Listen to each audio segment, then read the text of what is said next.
सुप्रभात बच्चों, आज हम कक्षा 7वीं वसंत भाग 2 पाठ 14 खान पान की बदलती तस्वीर पाठ पढ़ेंगे, जिसमें हमारे जीवन में जो खान पान का बदलाव आया है उसके बारे में बताया गया है कि पहले खाना कैसा खाते थे लोग और अब उनकी दिनचर्या में क्या चेंज आया है।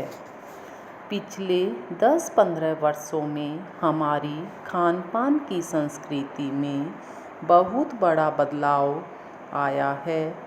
इडली, डोसा, वड़ा, सांभर, रसम अब केवल दक्षिण भारत तक सीमित नहीं है, ये उत्तर भारत भी हर शहर में उपलब्ध हैं और अब तो उत्तर भारत की ढाबा संस्कृति लगभग पूरे देश में फैल चुकी है।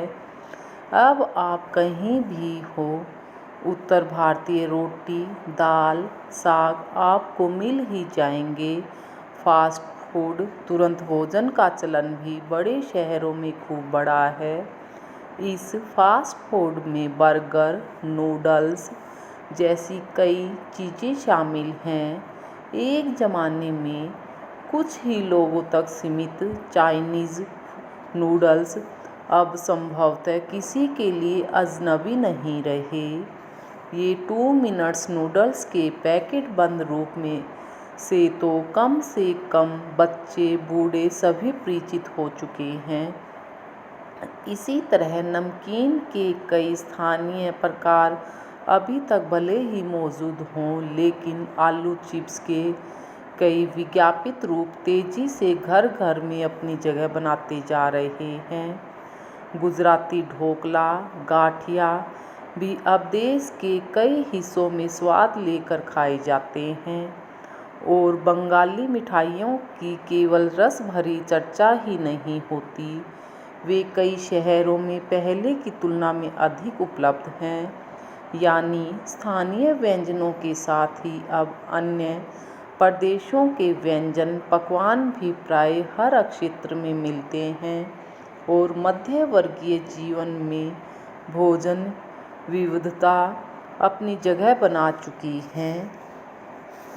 कुछ चीज़ें जो और भी हुई है, मसलन अंग्रेजी राज तक तो जो ब्रेड केवल सहाबी ठिकानों तक सीमित थी, अब कस्बों तक पहुंच चुकी है और नाश्ते के रूप में लाखों करोड़ों भारतीय घरों में सेंकी तली जा रही है। खान पान की इस बदलती तस्वीर से संस्कृति में सबसे अधिक प्रभावित नई पीढ़ी हुई है, जो पहले के स्थानीय व्यंजनों के बारे में बहुत कम जानती है, पर कई नए व्यंजनों के बारे में बहुत कुछ जानती है। स्थानीय व्यंजन भी तो अब घटकर कुछ ही चीज़ों तक सीमित रह गए हैं। बम्बई की पाव भाजी और दिल्ली के छोले कुलचों की दुनिया पहले की तुलना में बड़ी ज़रूर है, पर अन्य स्थानीय व्यंजनों की दुनिया में छोटी हुई है। जानकार ये भी बताते हैं कि मथुरा के पेड़ों और आगरा के पेठे नमकीन में अब वह बात कहाँ रही है।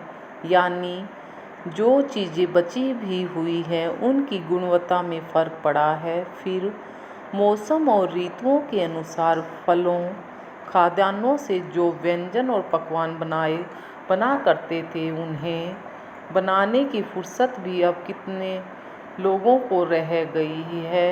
अब गृहिणियों या कामकाजी महिलाओं के लिए खरबूजे के बीज सुखाना, छीलना और फिर उनसे व्यंजन तैयार करना सचमुच दुस्साध्य है। यानी हम पाते हैं कि एक ओर तो स्थानीय व्यंजन में कमी आई है, दूसरी ओर वे ही देसी विदेशी व्यंजन अपनाए जा रहे हैं जिन्हें बनाने पकाने में सुविधा हो। जटिल प्रक्रियाओं वाली चीज़ें तो कभी कभार व्यंजन पुस्तिकाओं के आधार पर ही तैयार की जाती है। अब शहरी जीवन में जो भागम भाग है, उसे देखते हुए यह स्थिति स्वाभाविक लगती है। फिर कमर तोड़ महंगाई ने भी लोगों को कई चीज़ों से धीरे धीरे वंचित किया है। जिन व्यंजनों में बिना मेवे के स्वाद नहीं आता, उन्हें बनाने पकाने के बारे में भला कौन 4 बार नहीं सोचेगा। खान पान की जो इस मिश्रित संस्कृति बनी है, इसके अपने सकारात्मक पक्ष भी है। गृहिणियों और कामकाजी महिलाओं को अब जल्दी तैयार हो जाने वाली विविध व्यंजनों की विधियां उपलब्ध हैं। नई पीढ़ी को देश विदेश के व्यंजनों को जानने का सुयोग मिला है, भले ही किन्हीं कारणों से और किन्हीं खास रूपों में, क्योंकि यह भी एक सच्चाई है कि ये विविध व्यंजन इन्हें निखालिस रूप में उपलब्ध नहीं हैं। आज़ादी के बाद उद्योग धंधों, नौकरियों, तबादलों का जो एक नया विस्तार हुआ है, उसके कारण भी खान पान की चीज़ें किसी एक प्रदेश से दूसरे प्रदेश में पहुंची है। बड़े बड़े शहरों के मध्यवर्गीय स्कूलों में जब दोपहर के टिफ़िन के वक्त बच्चों के टिफ़िन डिब्बे खुलते हैं, तो उनसे विभिन्न प्रदेशों के व्यंजनों की खुशबू उठती है। हम खान पान से भी एक दूसरे को जानते हैं। इस दृष्टि से देखें तो खान पान की नई संस्कृति में हमें राष्ट्रीय एकता के लिए नए बीज भी मिल सकते हैं। बीज भली भांति तभी अंकुरित होंगे जब हम खान पान से जुड़ी हुई दूसरी चीज़ों की ओर भी ध्यान देंगे। मसलन हम उस बोली, बानी, भाषा, भूषा आदि को भी किसी न किसी रूप में ज़्यादा जानेंगे, जो किसी खान पान विशेष से जुड़ी हुई है। इसी के साथ ध्यान देने की बात यह है कि स्थानीय व्यंजनों का पुनरुद्धार भी जरूरी है, जिन्हें हम अब एथनिक कहकर पुकारने का चलन बढ़ा है। ऐसे स्थानीय व्यंजन केवल 5 सितारा होटलों के प्रचारार्थ नहीं छोड़ दिए जाने चाहिए। 5 सितारा होटलों में वे कभी कभार मिलते रहे हैं, पर घरों बाज़ारों से गायब हो जाएं तो यह एक दुर्भाग्य ही होगा। अच्छी तरह बनाई पकाई गई पूड़ियाँ, कचौड़ियाँ, जलेबियाँ भी अब बाज़ारों से गायब हो रही है। मौसमी सब्जियों से भरे हुए समोसे भी अब कहाँ मिलते हैं। उत्तर भारत में उपलब्ध व्यंजनों की भी दुर्गति हो रही है।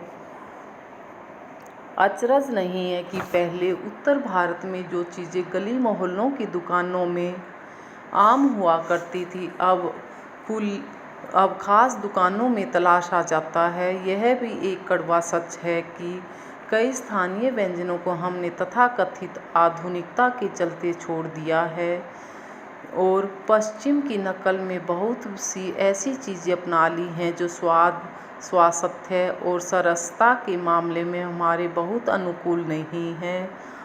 हो यह भी रहा है कि खान पान की मिश्रित संस्कृति में हम कई बार चीज़ों का असली और अलग स्वाद नहीं ले पा रहे।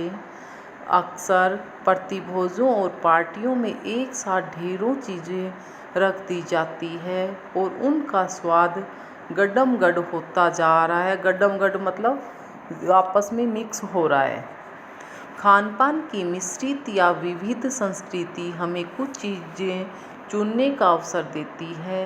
हम उसका लाभ प्राय नहीं उठा रहे हैं। हम अक्सर एक ही प्लेट में कई तरह के और कई बार तो बिल्कुल विपरीत प्रकृति वाले व्यंजन परोस लेना चाहते हैं। इसलिए खान पान की जो मिश्रित विविध संस्कृति बनी हुई है और अलग यही रहा है कि यही और अधिक विकसित होने वाली है, उसे तरह तरह से जानते रहना जरूरी है। बच्चों, आपको यह पाठ समझ में आ गया होगा। धन्यवाद।